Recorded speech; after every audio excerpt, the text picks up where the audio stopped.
This podcast is brought to you by Craft Beer and Brewing Magazine for those that love to make and drink great beer.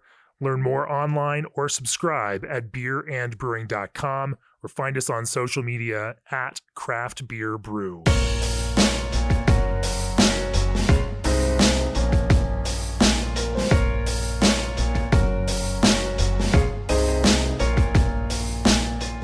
Welcome to the Craft Beer and Brewing Podcast. I'm your host, co-founder and editorial director of Craft Beer and Brewing Magazine, Jamie Bogner. My guests on this podcast, episode 180, are Collin, Castore, and Colin Vent of Seventh Son Brewing. Welcome to the podcast, Collin and Colin. It's so easy to remember this one. Yeah, we try. So we've known each other since 2015. I was looking back at my own history and realized the first time I ever went to Seventh Son Brewing was June of 2013, which would have been only a couple of months after you guys opened up. I was in Columbus, Ohio for the National Needle Arts Association annual convention. I was a publisher of a bunch of handcraft magazines in my life before Craft Beer and Brewing. One evening it was the thing that I did, going visiting breweries and seeing things, popped over, and it was pretty fresh. It was this kind of repurposed garage with some nice indoor-outdoor kind of space and motion, and it was a fun place to sit down and have a few beers. And then we, you all came up in 2015 to our brewers retreat at Devil's Thumb Ranch, and we've been friends ever since. So it's fun to talk to you here on the podcast.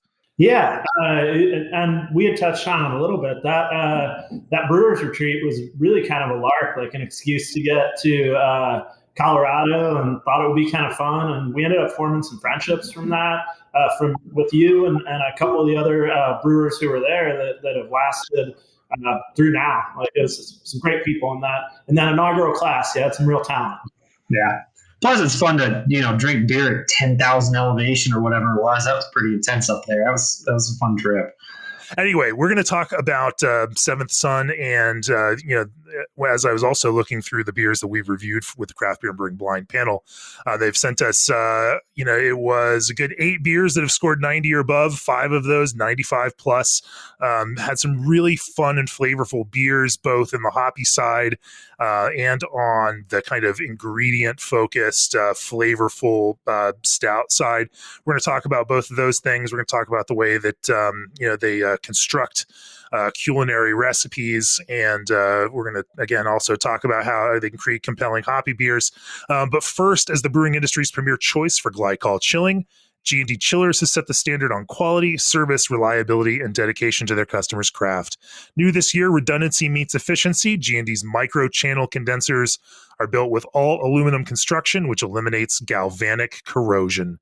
Using half the refrigerant of conventional condensers with fewer brazed connections translates to a lower GWP and less opportunity for leaks. Call G&D Chillers today to discuss your project, or reach out directly at gdchillers.com. This episode is also brought to you by RAR North Star Pils, a new base malt to set your compass by. RAR North Star Pils is crafted for brewers looking for a domestic Pilsner malt with low color and low modification. North Star Pils carries overtones of honey and sweet bread, supported by flavors and aromas of hay and a nutty character. Suitable for any beer style, but particularly craft brewed versions of classic lagers. Let RAR North Star Pils guide your craft by visiting bsgcraftbrewing.com or contact them at 1-800-374-2739. So, Collin, Castore, why don't you give us the short history of Seventh Son? And I should also mention you're currently president of the Ohio Brewers Guild, in addition to the kind of brewery focus. Colin Vent, you are head brewer, and we will certainly talk about brewing process and technique, and you will we will hear you talk about that on greater length. But first, Collin, Castore, why don't you talk to us about that kind of formation of Seventh Son? Sure. As far as the business, this was something that started with some ideas between 2 of my best friends since 8th grade, actually, Jen Burton and Travis Spencer. Had the idea in about 2010, got our funding and our space together, got open April of 2013. I guess the next major milestone, we did about a 15,000 square foot expansion to our building. I talked the talked a guy who owned an empty lot behind us into not building condos and instead letting us build a brewery expansion back there. And we got that open in April of 2018. So 5 years after we were originally open. And then another milestone around that point, we finally opened up our Sour Wild kind of sister brewery. So Wood Age Sour Wild's Antiques on High in a fittingly former antique shop.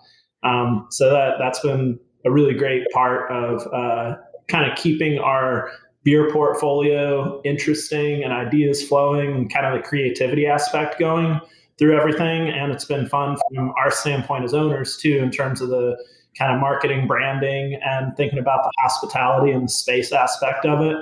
And now we're coming up post-pandemic. We're getting ready to start a third brewery in a different part of town called Getaway Brewing, with a kind of beers from around the world and some obscure styles that we haven't been able to get into as much under Seventh Son or Antiques on High. And it'll kind of give us a license to explore kind of the corners or pockets that we haven't been to yet with beer. So it's another kind of fun, creative thing.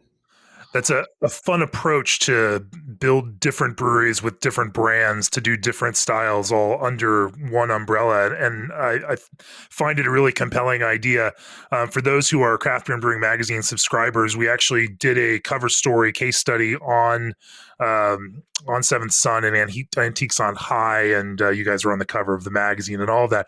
So you can delve into the magazine archives on the app and on the website for that brewing industry guide cover story and learn more. I mean, it really was an insane expansion to build on top of the current brewery. You all did it the hard way.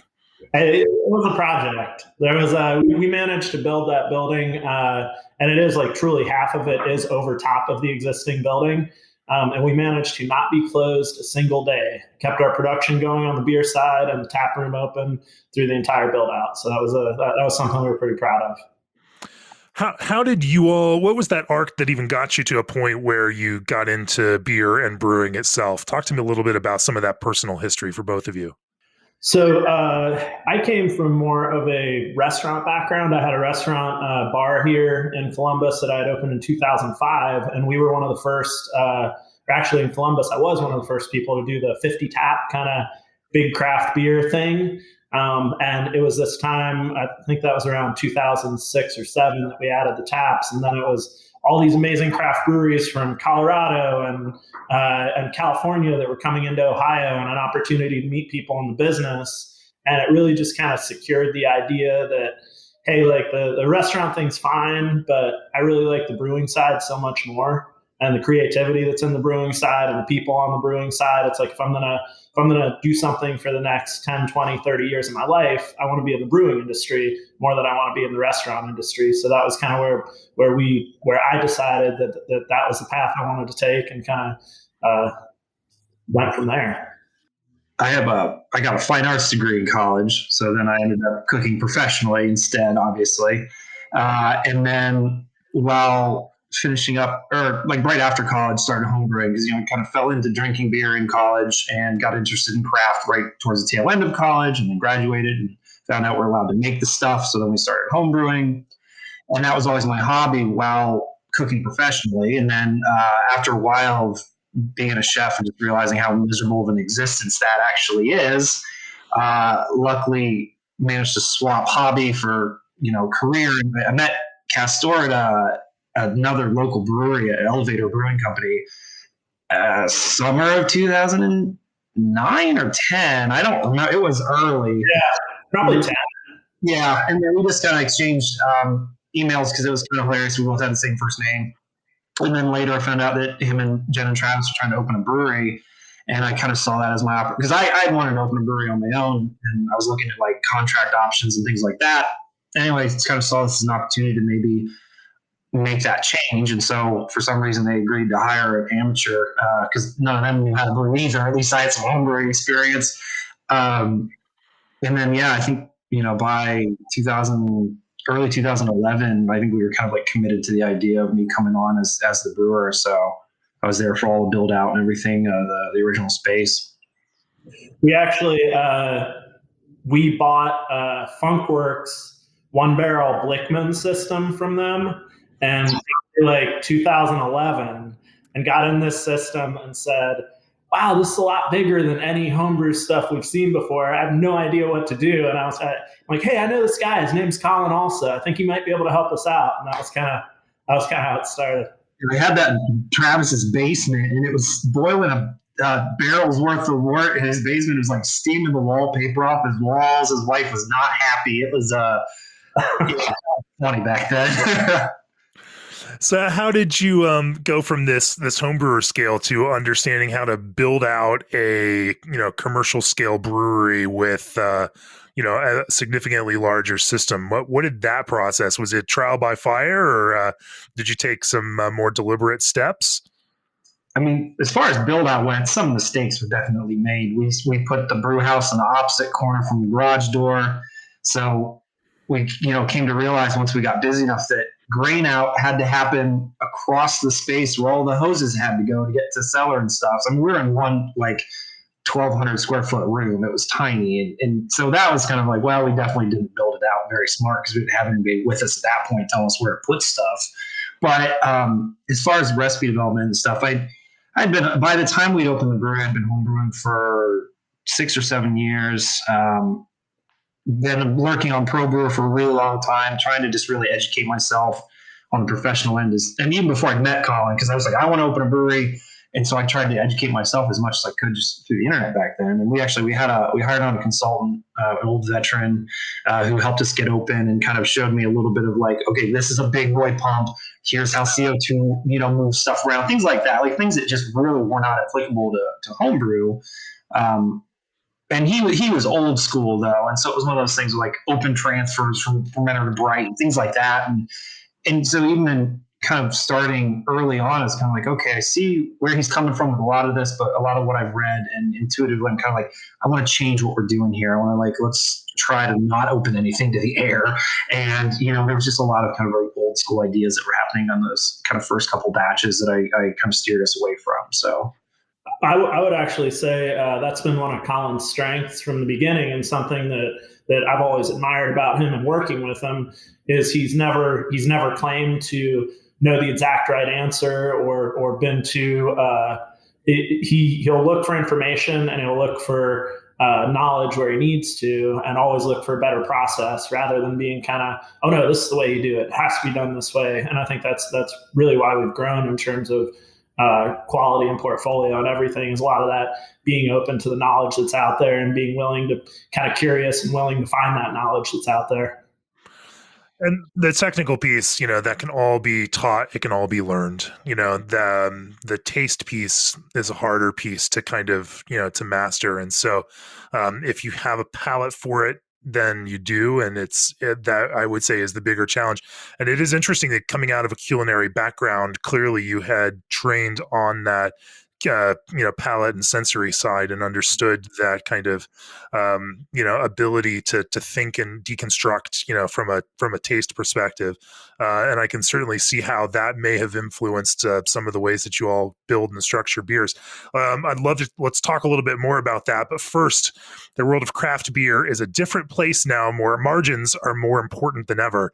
So why not lower your ingredient cost? Craft juice concentrates from Old Orchard are the cost-effective solution for your fruit-forward needs. Old Orchard produces high volumes of their retail juice brand, so economies of scale keep prices low for their bulk supply program. A little concentrate goes a long way, and you won't lose some of it through filtering like you would with purees.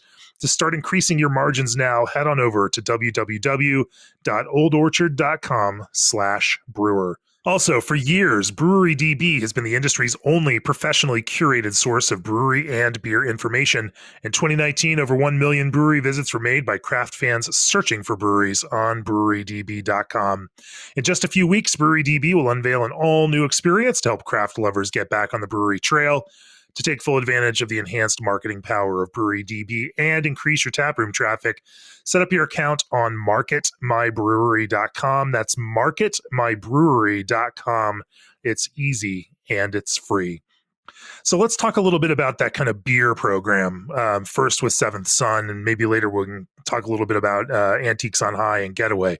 As you were initially formulating the idea of Seventh Son, those were earlier days in the whole craft evolution, and there were simpler styles that people expected from you, and so I imagine that beer program and what you want to brew and how you want to focus Seventh Son started in one place and is now evolved in different kinds of ways. Talk to me a little bit about first the early days, and then how you started adding new ideas to the beer lineup of Seventh Son.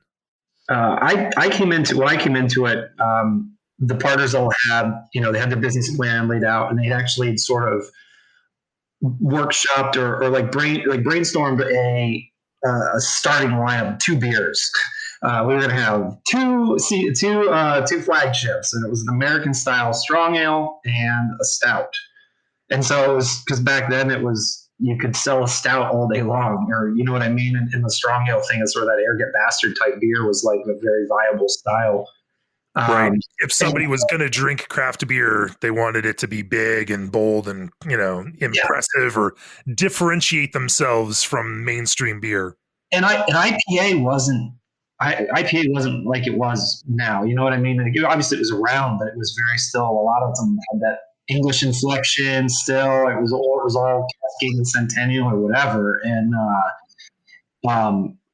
we were like, well, we just won't do an IPA for a little while. We'll come up with one later. We'll start with these 2, And so we developed recipes for the strong ale and the stout, and launched. We started with those 2 brews and realized, well, we've got four taps or 4 tanks. We need a couple other beers. So we ended up putting together a pale ale that I'd worked on a few times as a home brewer that really kind of straddled the line between pale ale and IPA. And that was the English Nimbus. And we had contact with somebody at Great Lakes who just offhand be like, there's this neat new hop, HBC, blah, blah, blah, blah, blah. They're going to call it Mosaic. You should look into it. And we'd had a meeting with our YCH rep at that point, and I was like, oh yeah, someone said this Mosaic's kind of nice. He's like, yeah, it's pretty cool. I was like, all right, I'll take a contract on that. And that came in. I was like, yeah, this does smell good. Let's put it in that pale ale that we're making. And so we were luckily way ahead of the curve on the Mosaic thing, and got to launch like on our first day with our beer. We had this like Mosaic heavy IPA / pale ale, strong pale ale as it became known later. We kind of like had that before it was proper style. And then we hit them with an oat brown ale. It was sort of a derivative of a surly beer or something. I forget where I kind of came on the idea of doing an oat brown. And those were our first 4 beers, but we quickly realized that, like, even in the 2 years of like planning and build out and getting launched and everything, the original plan just wasn't viable. And you can't just have 2 beers that you do year round. It's like you need to have hundreds of beers. So, from then it was just hit the ground running with a pilot system, doing 1 barrel, 2 barrel batches, and then the 15. When we felt bold enough to throw something directly into 15 right away, like there was a black IPA really early on.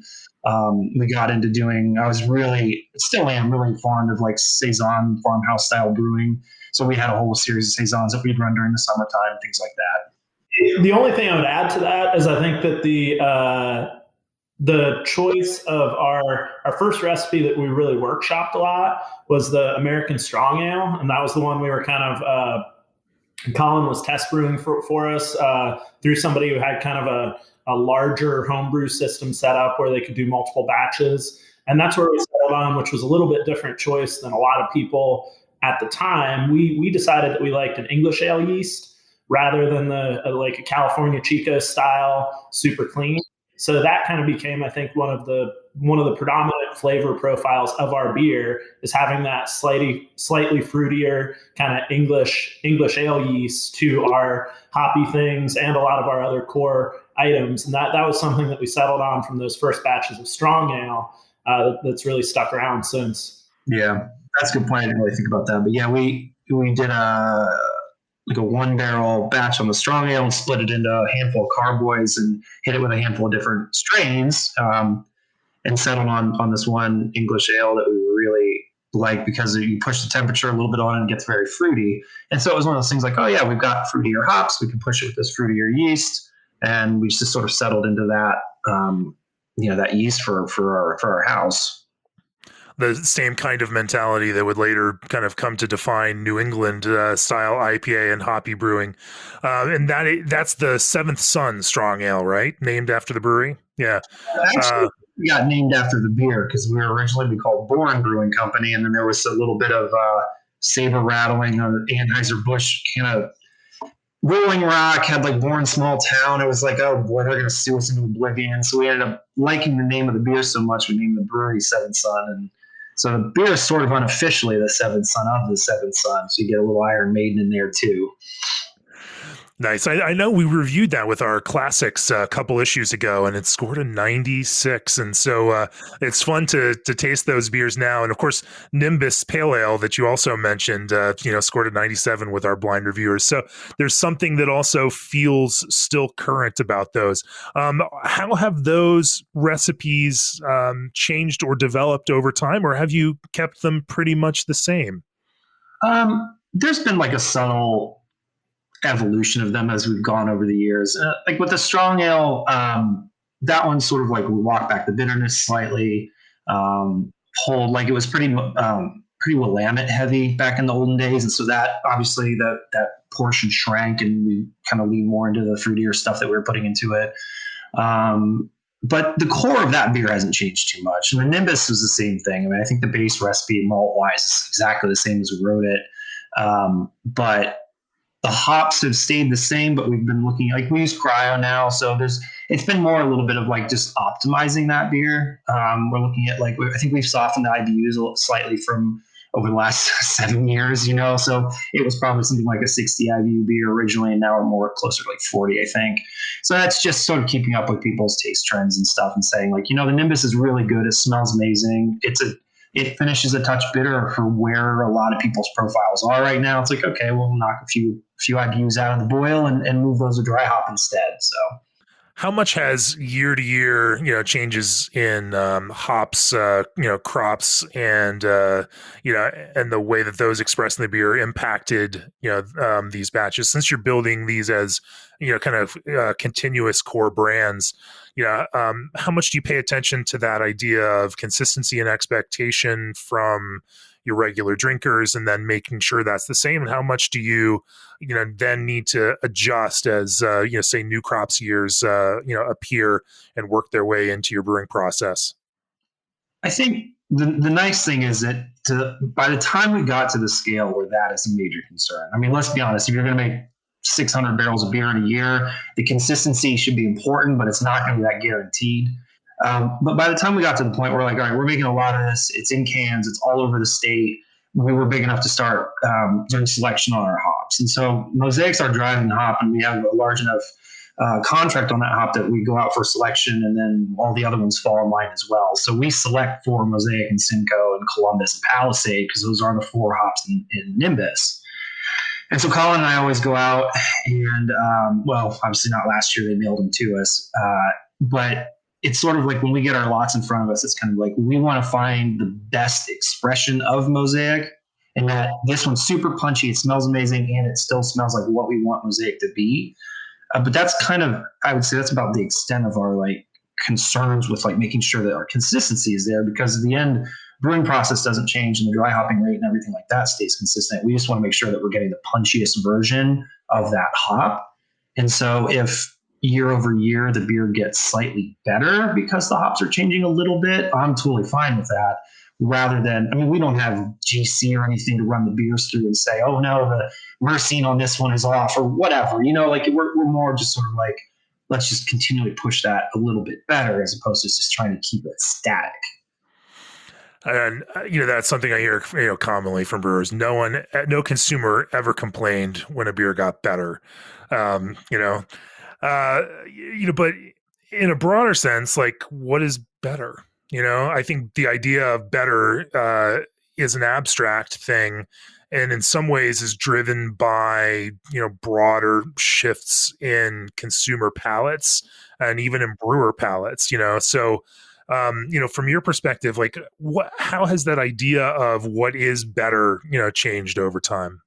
Well, I mean, not that it's really changed much, but I think like for me always, it's just that clarity of flavor has always been important. So if you can if you can find a lot of hops that really, rather than just smelling generically hoppy, if it really has like these top notes that you're looking for, and they're like, wow, this one really does scream citrus, and there is that nice extra layer of tropical or whatever, when they're a little bit clearer than just open up a bag, it smells hoppy, and so then for me, when I'm talking about pushing things better, I'm looking for more clarity out of that aroma. So the malts need to stay nice and clean, and you want that little honey note in there from the malts and things like that. And then you want the hops to really express themselves purely as what you want them to be. And so for me, like, I want my Columbus to have a little bit of that diesel funk.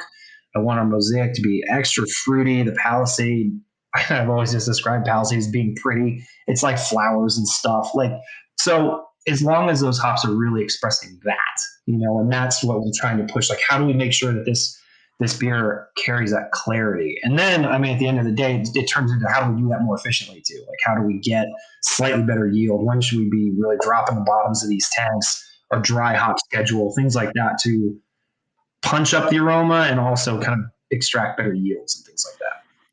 It is such a, looking at it from a sensory perspective and thinking about, the way the human senses interact with these things. I'm always fascinated by the way that our ability to perceive things, changes. You can call it improve, but I would say that becomes more granular and more finely tuned, and it could be, you could look at it from a visual standpoint. I look back at digital photos from 20 years ago and they look duller. There's less contrast there, there's less color saturation.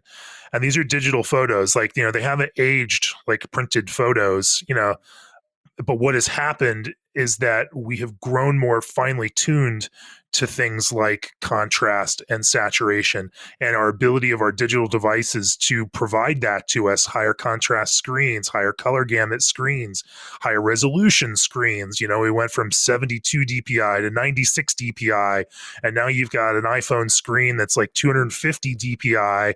You've got televisions that were, 1080p, and then they're 4K, and now you've got 8K televisions. And our ability to discern finer and finer elements of kind of contrast and sharpness and brightness and all of those things, like, as we continue to move through time, we become able to pick out finer and finer differences between these kinds of things and perceive that as quality. And I think the same thing happens at a taste level with people drinking beer. The more beer we drink, the more you taste, the more different beers and beers you taste, the more finely tuned even consumers become around this kind of thing. And they can taste smaller and smaller differences in that kind of brightness and what you mentioned, clarity, and so they start parsing out those finer and finer details. And so, in some ways, these actions of brewers track with the the kind of perception capability of consumers, and I think they just track together over time. Like, and it's always that kind of quest to stay right there as your audience becomes better at finding those finer details. So I don't know, it's just an interesting process to watch it happen, and brewers, you all included, have certainly continued to improve those beers by improving them, really making sure that they are remaining the way that those consumers may have perceived them originally. Because if they don't move and shift, then they start tasting old. Yeah. Are there any other, beers for you all that have, kind of evolved along that spectrum over time? I'm not sure. I'm trying to think of anything that's just been like that we've been brewing long enough to have like seriously changed over the years. I mean, honestly, like our holiday beer, the winter IPA Rhyme, started its life as a draft only called Glad Tidings. And that very first batch had we made like a quince puree to put in it, and it had a lot more spices, and it was very bitter. And that one's changed every time we brew it. We kind of change it slightly because it was we still haven't quite landed on my ideal for what that beer would be. And we see like where you spin your wheels in some ways, and like, well, all this work we're doing here isn't really improving the beer in any way. So why are we doing this? We toss out that idea and go to something else. So like a lot of the additional ingredients that might come into a beer can get refined over time. The Imperial Stout Oubliette has always been a moving target the same way. It's just, I've always really liked that beer, but we've never made a batch where I'm like, done, good, we got it. There it is. Even we do 2 batches a year, roughly, maybe 3. This last year we did 3 batches, which was really exciting.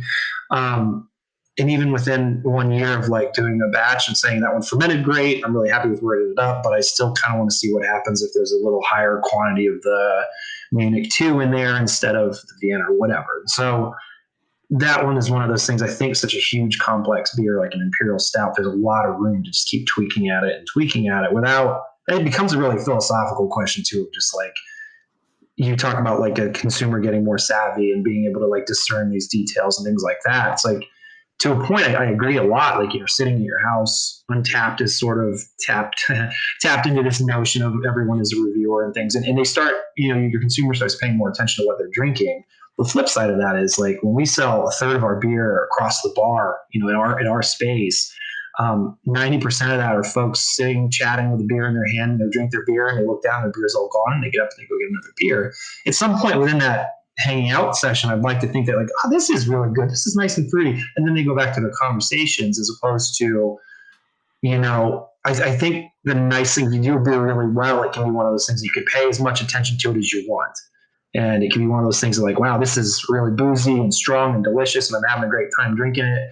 Or you can sit in your house and you can taste it and smell it and write about it and go down into that beer as far as you want to. And so I try to stay grounded with a lot of what we're doing there too, which is like if something starts feeling overly fussy, at the end of the day, like, is this fussiness getting us anywhere, or is it just messing with a recipe to mess with it? So, I try to keep a lot of that stuff in mind.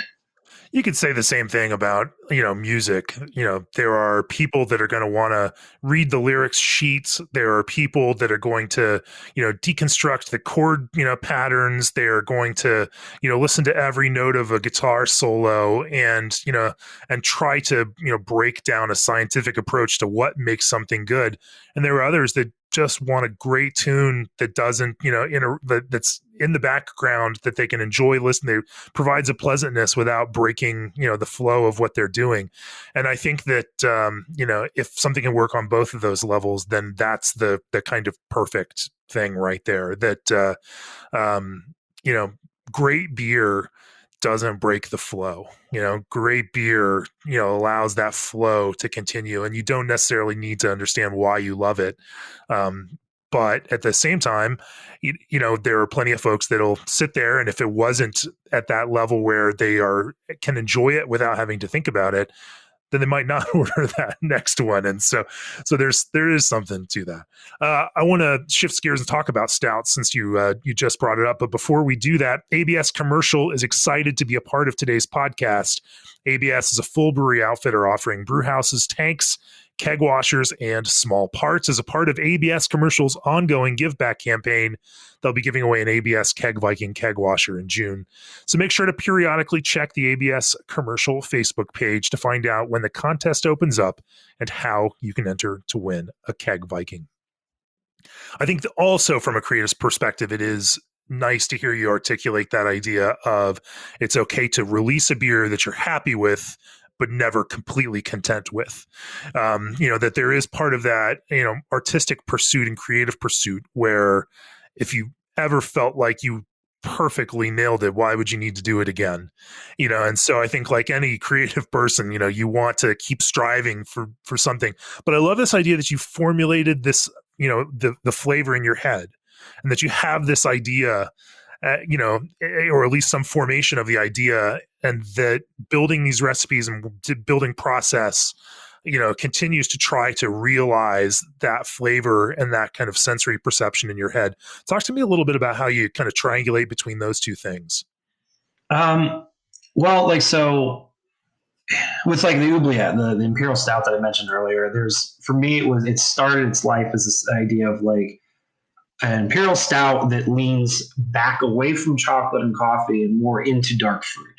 Not to the point of being quad, you still need it to be roasty, but how do you say there's plenty of just rare, like ripping chocolatey imperial stouts on the market where you get this fruit component, and that really drove the crystal malt selection. It really drove the brand of the crystal malt selection, and that we started using Bariste back in the day, and I tried some crisp, and then we settled into Simpsons. It's like Simpsons will have my business till, the world stops. It's Simpson's Crystal Malt's 100%.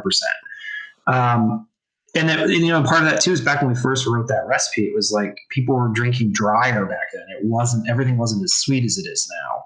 And that's been tough for me to keep up with. It's just like, make it a little sweeter, make it a little sweeter. And so the original Final Gravity on the Oubliette was like, we had a couple of batches that hit like 1014 or 1013 and, 12% alcohol. It was a big beer and it finished relatively dry for that. And now we settled into like 1020 roughly for those finishing gravities on that beer, which is still quite delicious. It doesn't trouble me that one's walked up a little bit. But it's always been that thing of like, we make our own Belgian style candy syrup. We cook sugar to get those dark fruit profiles. And so we literally can stand there while the sugar is cooking and smell it and smell it and smell it. Like, that smells perfect. Stop it right there. Dump the ice in and get it into the whirlpool. And so that gives us a lot of flexibility to try to like chase those flavor profiles. It might not be something you can just purchase. The yeast selection goes back to that too. Okay, we have a very free yeast. Let's push the fermentation profile a little bit and see if we can, kind of get there with that. So the Oubliette was always this notion of a dark fruit forward stout, and what do we do to get there? And then the opposite side of that would be something like Kala that we kind of chatted about earlier today. That came out of like, at the time I was, back in the day, I understood it as, it's not Arabic coffee. It's like Turkish. Turkish coffee is like kind of, 10 years ago, whatever, people were talking about, you put cardamom in Turkish coffee, whatever. And then I found out that Turkish coffee is actually pretty much just like Greek coffee, boiled grounds without the spices. It's the Arabic side of things that actually adds cardamom to it. And so it's like I had this ideal. I don't really drink a lot of coffee, but I do like cardamom quite a lot. So it's sort of like, well, if I'm going to drink coffee, I like to have cardamom in it. And that was an ideal thing of like, okay, I remember how I liked Arabic style coffee. Can we make a beer that tastes like that without being so, it has to taste exactly like that? You know what I mean? Take inspiration from it, but not necessarily be like, I'm never the kind of burn that wants to make a beer that tastes exactly like a pecan pie. I'm more like eat the pecan pie and have a beer influenced by pecan pie, not try to literally hit that flavor profile. And that's kind of like the Kala thing comes in. It's like, these are the ideal spices that I would put in it, kind of play with a little bit of a ratio there. We beef it up with a little cocoa nibs, a little bit of coffee, obviously a lot of coffee, and really try to hit something that says, this reminds me of, Arabic style coffee. So let's kind of parse that out a little bit. You want to echo this idea of Arabic coffee, but not necessarily, but obviously people are drinking this beer in a different kind of setting than people normally would drink Arabic coffee. The setting and of course there's also alcohol and there's other flavor components, in that will make it so that you have to dial some things up in different ways to balance the other things that are happening in this. Talk to me a little bit about that process of, everything from evaluating coffee, figuring out how to add that to the beer, dialing in cardamom, even selecting, cardamom, becomes an issue because there are lots of different cardamoms available out there, in the world. And I've had some interesting conversations with Keith Villa about that. Actually, that was coriander, not cardamom, but, coriander is important. Yeah. But talk to me a little bit about, coming at it from a chef's perspective or former chef's perspective of evaluating those ingredients and making some selections and then figuring out exactly how to use them in that kind of beer technical process to start to reflect that idea of the flavor that you developed. Sure. So the Kala started as a 2-barrel pilot, or 5-barrel at the time, 5-barrel pilot batch. Then the following year we did a 15. And the year after that, we did another 15 and put it in bottles, and then we did a 30 and so on and so forth. But that first pilot had that idea of kind of where I wanted this beer to go. I wanted to do a coffee stout that wasn't just coffee and stout because there's so many of them. But I also didn't want to do, I think at that point Westbrook was huge, and that Mexican cake thing was all over the place. It's like, all right, the spicy thing, and they're killing it with the spicy thing, and that got my gears turning. Like, what other directions can we take this in? And I started thinking back to, like you said, being a chef and being interested in kind of world flavors and things. And I hit on that Turkish/Arabic coffee thing. But I'm not a coffee drinker, and so I really do defer to the local roasting scene in Columbus as far as like the bean that I should be using. So it's one of these things where it's like, I know it needs to be on the darker spectrum because I don't want bright citrusy coffee notes. I want deep, rich, stouty coffee notes. And so I find a lot of the local roasters, they're a bit hesitant to go much darker than medium, but they do churn out some really complex medium roast coffees and things. So I believe the entire life of that beer, we've worked with a company right next door to us called Mission Coffee. And so, hey, I got this beer I want to make. It's got these kind of spice notes going into it. It's influenced by Arabic coffee. What do you got for me? And they say, oh, I got the perfect bean. Well, it's a natural, blah, blah, blah. We'll roast it like this. Yeah, so that sounds great. So we do whole bean infusion. We don't grind it or do a cold brew or anything. We leave it whole. Colin, why? In doing a lot of the reading, it was sort of like partially a process thing in that, cold brew is problematic for me from a DO standpoint. That water, make sure that water's clean. You've steeped a bunch of coffee for a couple of days and you're walking and you're going to shove it into a beer that's more or less done. The DO problem there, I don't like. And there's just like still a little bit of mystery with coffee and beer. And it's a lot of like, where does the green pepper come from? Oh, it comes from crushing it too fine or not crushing it enough, or it's too old or it's not old enough. Like there's all these sort of like mysteries about coffee and beer still. And just from a lot of the reading that I've done, a lot of people are like, steeping or infusing a whole bean is pretty fail safe. It takes a little while longer. It takes a little bit more coffee to get it done, but you're going to sidestep a lot of the problems that might arise from trying to do a cold brew infusion or getting coffee grounds into your tanks and things like that. So settled in on doing whole bean pretty early with some of the other coffee infused beers that we had done in the past. And that came along for the call anyways. And then, so with that, it's like, all right, we got the coffee aspect nailed down. I wanted to put some cocoa nibs in just to kind of reinforce the rich chocolatiness of it, kind of make up for the fact that we're not doing a super dark roast on the coffee side. And then spices, the predominant spice in that style of coffee is cardamom, but there is allowances for others. And I find that just cardamom by itself is a little citric in one note. And so I really wanted to round out that spice profile. So we bring in a little tiny bit of cinnamon and clove and some ginger and some coriander. And that builds a much more robust spice note beyond just cardamom, because cardamom is a little polarizing at times. We use whole spices. We lightly grind the coriander, everything else. If it's cinnamon sticks, we bust them up. And the cardamom is whole green cardamom pods. It just works better for kind of like the whole bean coffee thing. It works better for the infusion method that we use. Colin mentioned Dennis Hopper earlier. Not the actor. That's the name of our hop cannon / adjunct infuser device. And it's basically a little conical on wheels that can either be used to blast hops into a tank with CO2 dry, or it can be there's some screens that can be fitted into it. It can be flooded with beer for recirculation for infusions. And that's how we get all of our adjunct flavors into our beers. So you definitely use an infusion vessel, to do that. Why, and is that's for all of the ingredients, coffee included? You're recirculating and pumping through, this vessel to dose the tanks. Yeah, it depends on the beer. There's certain beers that get the spice addition on the hot side. Kala, for instance, some of the ginger you use in Kala goes into the whirlpool actually it's like a 5-minute boil. But then a lot like the cardamom and stuff is left raw, and that goes into the infusion on the other side. So it really depends on the beer and what we need to get from the spices. But yeah, most of what we're doing, chocolate and coffee, 100% happens on the cold side with the recirculation. And it takes anywhere from 2 to 4 days to get it there. So it is a little bit of a jungle with the scheduling, being like, all right, well, Dennis Hopper is infusing chocolate into that beer. We can't do any dry hops. So I got to make sure that I take care of all our dry hops before or after. Now, with some of these ingredients, making sure that they don't bring in unwanted, bacteria, is certainly a concern. Do you count on just the alcohol of high ABV beers to take care of that, or is there some other way that you make sure that your spices aren't bringing in things they shouldn't bring in?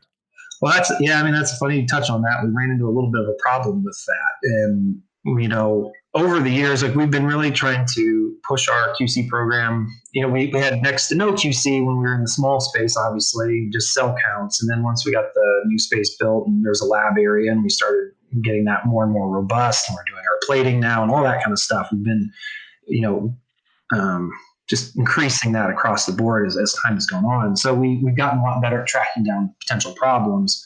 And we have run into a couple things from the adjunct side of things. And it was sort of like, did this come in on coffee? Did it come in on coconut potentially? Or did it come in on some spices?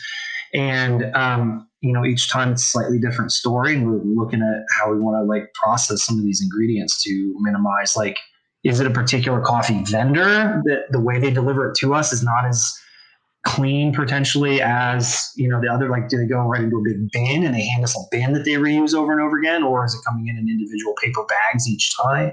So we're actually starting to we set a new plan in place, and every time we go to do an adjunct infusion, we're going to look at different ways of maybe treating the adjuncts prior to them going in.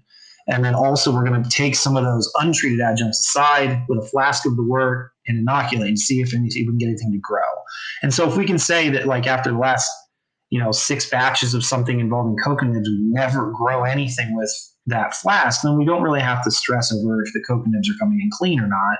Same thing with coffee or the spices. So for me, the spices are the most suspect thing, because it's I don't know what those handling things are coming from what part of the world, shipping, what kind of bulk situation they're in. Then they get packaged down for the amount that we need to purchase. So there's a lot of question marks on the spice side of things. And that's where, we're still looking at making sure we're keeping that stuff as clean as possible. Sure. When you're doing an infusion through Dennis Hopper, are you pushing all ingredients at the same time? Is there a staged addition with different timings for these? And then, how, as you're kind of evaluating, do you balance if things aren't exact, if things are not exactly the way that you want them to be?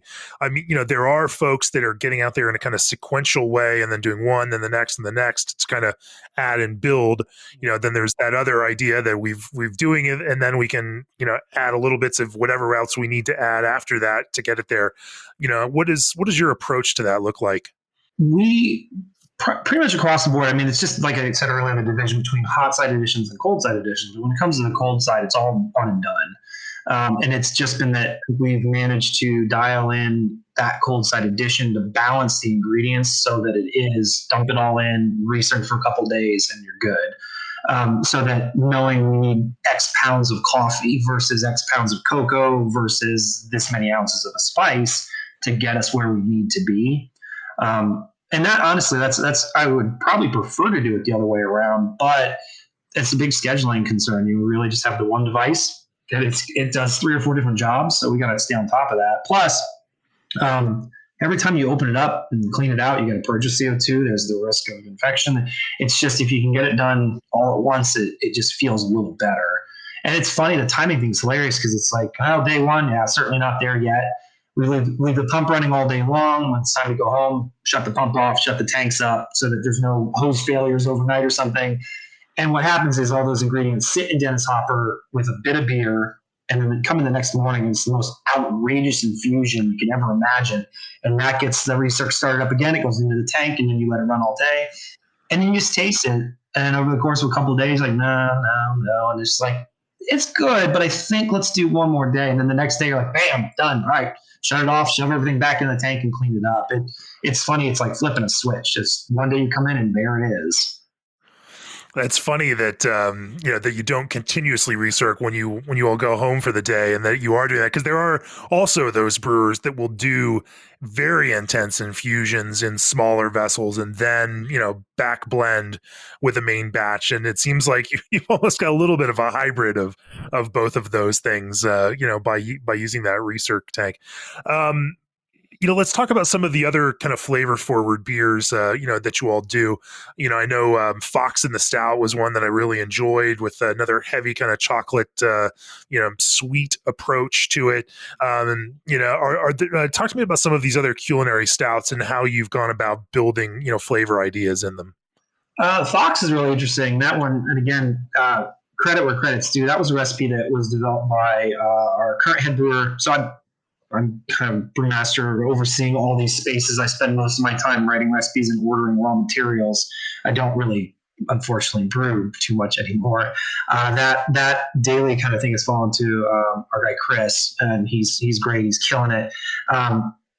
That was back in the olden days before the expansion and everything. I would toss recipes out to the guys and be like, hey, we got a couple open tanks this month. Why don't you come up with some recipes?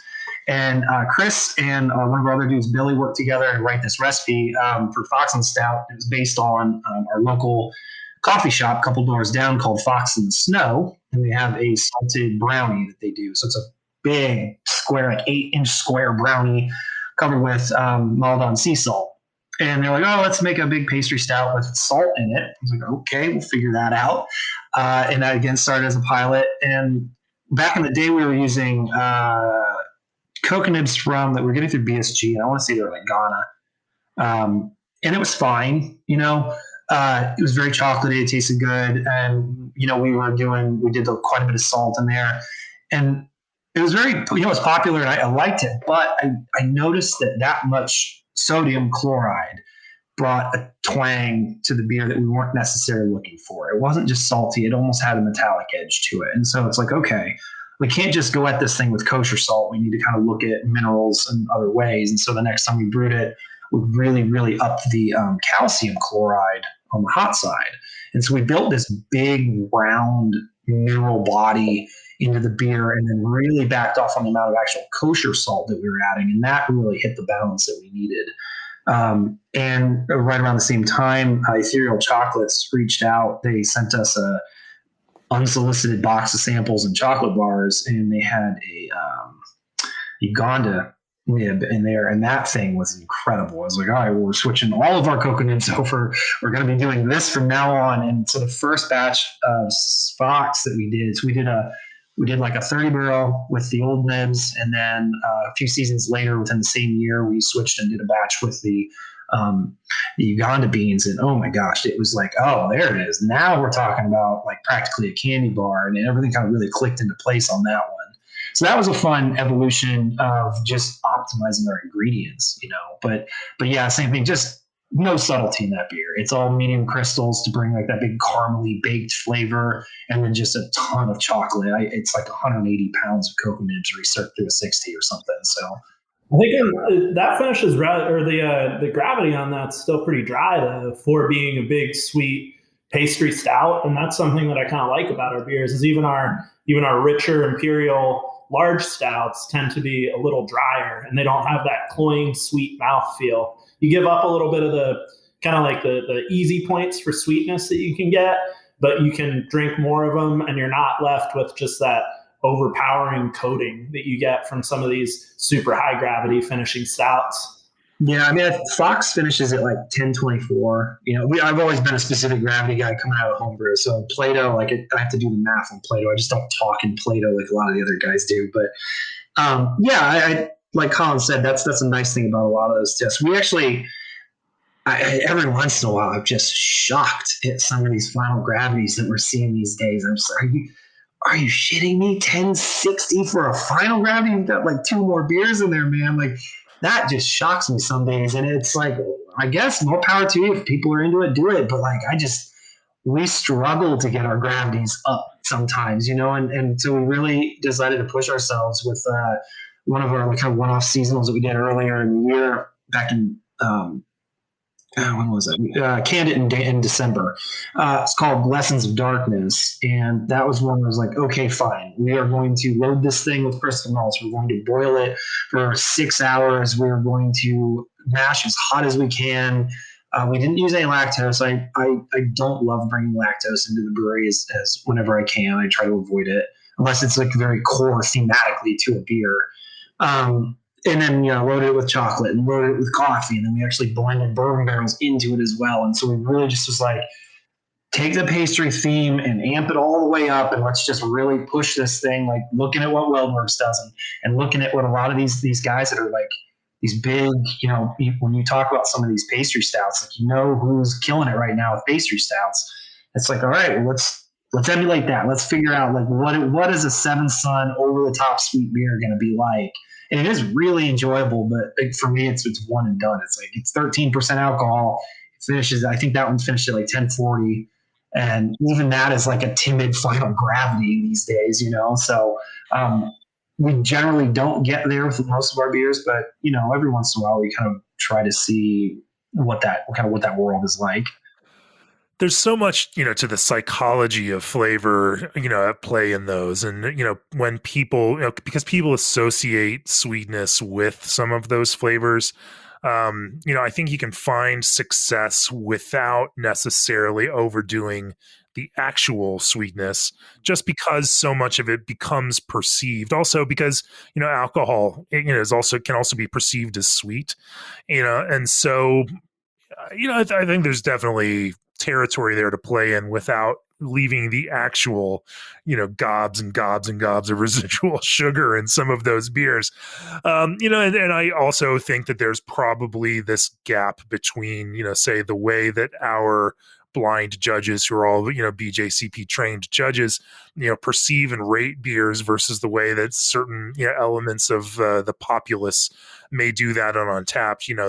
We have talked to brewers where, they've tracked the correlation between final gravity and Untapped scores, and there is correlation there, that sweeter definitely tends to rate higher, but in a critical perspective, from a brewery, from a business perspective for you, having the highest Untapped score doesn't necessarily mean you sell more beer, because if you can sell people 2 pints of something rather than 1 pint of something over your bar, then it's ultimately going to be more successful for you as a business than having somebody come and share 1 pint of something with 3 of their friends and split it multiple ways and everybody check it in on Untapped. Just from a pragmatic standpoint, that doesn't help you as much. Funny, like one of our best selling beers is an American style golden ale. And I think, as far as like not to be conceited, but like it's the last time I had it, I was like, oh man, this beer is almost perfect. It's assistant manager. Right. Guys rated it pretty well. I think it's such a pretty little beer. It does great. We're selling, cases and cases and cases out a day through distribution. It's like, Lessons in Darkness was a lot of fun, but it's not 90% of what we're selling. It's not keeping the lights on. It's normal beers that normal people like to drink all the time. It's fun to have those splurge kind of products and explore those kind of really extreme levels of making beer. But I think Untapped, and not to like shit on Untapped and everything, but I think Untapped has caused a little bit of a weird feedback chamber of like, you see what's hyped and it almost looks like that's what everyone's drinking all the time, when it's really a very small subset that's extra loud about it. And I think it's important as a professional brewer to keep that in mind and remember that, like, just because a beer is really hard, like you make a really small amount of beer, it's really hard to get their hands on, they're going to love it.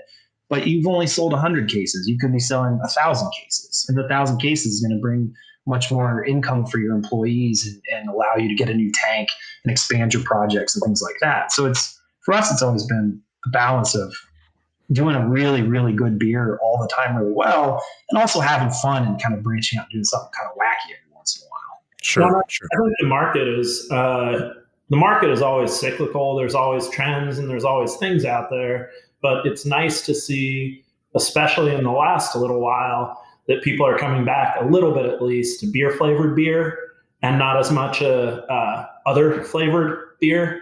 And I think if you look at my 15 or 16 years of being heavily around the craft brewing world, it all seems to come back to that. It's just a matter of kind of having, and if you can solidify that core of your beer flavored beers are high quality and they're what people want to drink, then the other stuff can be really fun and engaging. But I think that's always kind of the path that we've charted, is focus on the quality and focus on the staples and some of the daily drinkability in there, and not necessarily chase some of the other trends that are out in the world. Over time, if you look at what become those classics and those timeless things and those things that, persist, that ultimately, while we dally and play, in the sweet realm, eventually it recenters back, towards dryness. And so, I think you're right. There's that, and those are the things that people can drink day after day, week after week, month after month. And those are the things that the breweries need to sell in order to have products that actually connect consistently and repeatedly with customers. But let's shift gears and talk a little bit before we close about this antiques on high and then getaway kind of focus. I love this idea that rather than just create more Seventh Son locations, around town or in adjacent cities or whatnot, that you've decided to explore different brewing ideas with different brands, and to build things that, build brands that support other ideas of beer. So just talk to me a little bit about the kind of formation of that and then how it plays out in practice. So I think with us, it was a combination of a lot of things. Like we're lucky enough to have one of my business partners was a fine arts major at CCAD here in town. My other business partner ended up going into law. He was photography during school.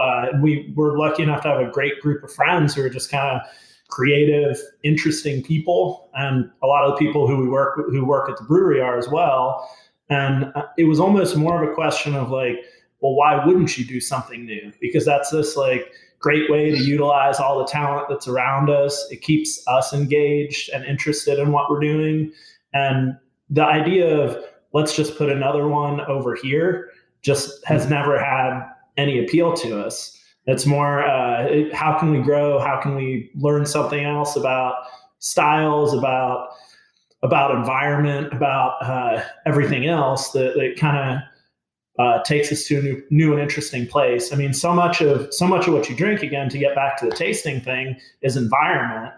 And if we can create these environments that are really interesting and really kind of get people in the right mindset to enjoy their beer to the fullest, I think that's as much a part of it as anything else. I can't tell you the number of times that I've heard the best beer I ever had was at my best friend's wedding, at this person's special event. And it's not, you're like, that probably wasn't the best beer you ever had, but you were on top of a mountain after you'd been snowboarding all day and you were tired. That was sure, that tasted like the best beer you ever had, So bringing that idea of environment into tasting too is something that's really interesting to us. And how can that be a part of the story and the brand and the beer itself even? The antiques thing was funny too, because that space was of necessity. Like, we want to do sour beer. We're definitely not putting all these barrels in the current space from space standpoint and micro standpoint, obviously. So antiques was sort of like, yes, we need a space to make our sour beers. We were interested in getting into that within, 2 years of opening. It was 2015. We were like, well, how do we do a sour program? Where can we do a sour program? And then, that eventually evolved into what became antiques. And antiques is a great space because it is very dark and cool and like it's like a Saturday night kind of spot. And we do these amazing cocktails. We've got wine on draft, and there's all the sour beers that we're making down there. The Getaway is interesting because we don't necessarily need the Getaway production space. There's nothing about that space that's informing how the beers are made. The Getaway, I like the Getaway as like Colin just said, is like a purely environmental experiment, saying like whole new space, cool aesthetic, things like that. The beers we make at Seventh Son and we can serve them up there as we need. It isn't as relied on that space or whatever. And I think the concept of Getaway, as far as like, we kind of said your favorite beer on your favorite vacation kind of thing. And that's given us license to explore all these, like Seventh Son, like sure, we dipped our toes in lagers and pilsners a little bit, but we never felt, I guess, maybe fully justified in the fact in doing those things. And it's very natural for, let's explore German styles for a little bit. Let's try a Japanese rice lager. Let's go for a South African kind of export stout idea. There's this whole world of things that people would kind of scratch their heads at maybe if they came out of the Seventh Son portfolio that can really just kind of make sense up there. And we can do them on a small enough scale so that they're mostly draft only, and kind of let the brewers and everyone kind of have fun with trying out these new styles. It has been really funny and somewhat freeing from the lager standpoint of this space. Saying like, all right, we got a lager pitch in. We need to make our money on this pitch. So XYZ, let's do a Bohemian style Pilsner. Let's try a German style Pilsner. Let's do this rice based Pilsner. And that one's hilarious. That rice lager, when we moved into the bright tank, like we thought the tank was empty because the volume guide tube up the side of the tank was so clear, because this beer it's the clearest beer we've ever made in our lives. Like if it were SRM, it'd be like 2 SRM maybe. I've never made such a stripped back beer, and we never would have wanted to prior to this, because I don't know, there's something very freeing about knowing what we're making for Getaway. We want lager. We want as minimal intervention as possible and crisp final flavor. And it's like being able to chase that enthusiastically because of this new space has been really nice. I would always feel too compelled to like poke at something back in the day. Like if we made a lager for Seventh Son, I got to tweak it a little. So what if we do this? This has been much more like a nice little discipline break and being like, no, literally German. Can you just do this German? And let's see how it turns out. That's really cool. From a big zooming out into a kind of a big picture perspective, what is the long term, for Seventh Son, and what does success look like for Seventh Son, and when will you know that you've achieved it, or have you already defined it that way? I think success for us has a lot to do, and I think this last year solidified it a little bit. It has a lot to do with being able to take care of our employees and take care of our facility and make sure that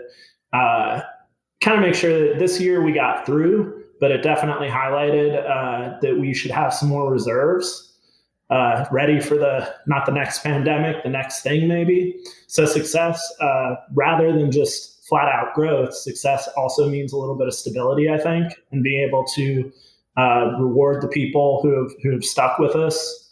And I think it's also let us know and I don't think we ever wanted to be a super large production facility, but I'd like to find the efficient point within our facility, if that's like 12,000 barrels, 15,000 barrels eventually, where it makes sense, and take our time to get there.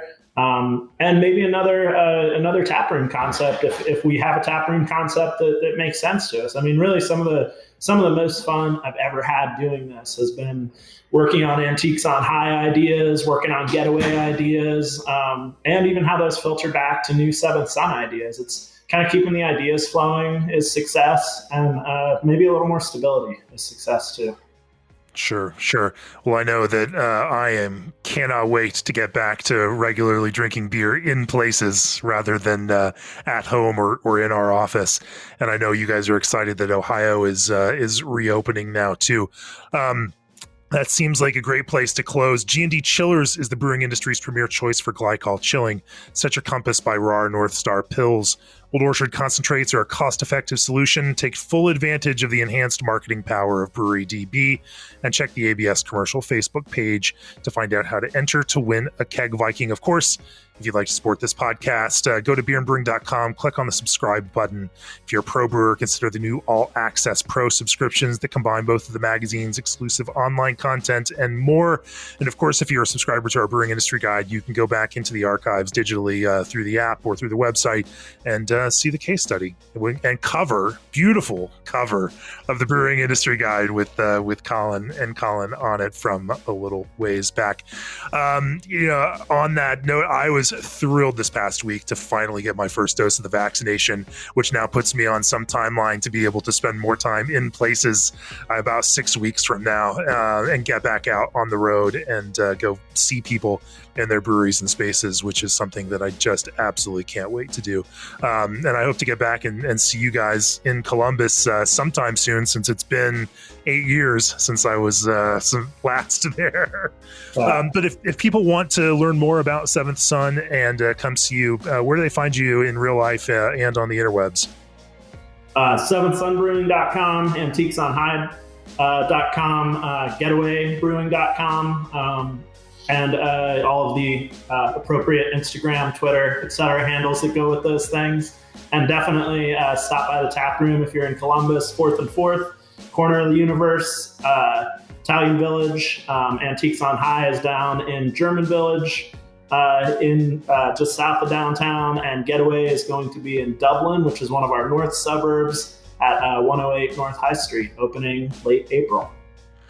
Well, Colin Castore and Collin Vent, thanks for joining me on the podcast. It's been really fun to talk to you guys. Thanks so much for having us. My pleasure. Good to talk to you again. Yeah. Cheers. Cheers. This podcast is brought to you by Craft Beer and Brewing Magazine, for those that love to make and drink great beer. Learn more online or subscribe at beerandbrewing.com, or find us on social media at Craft Beer Brew.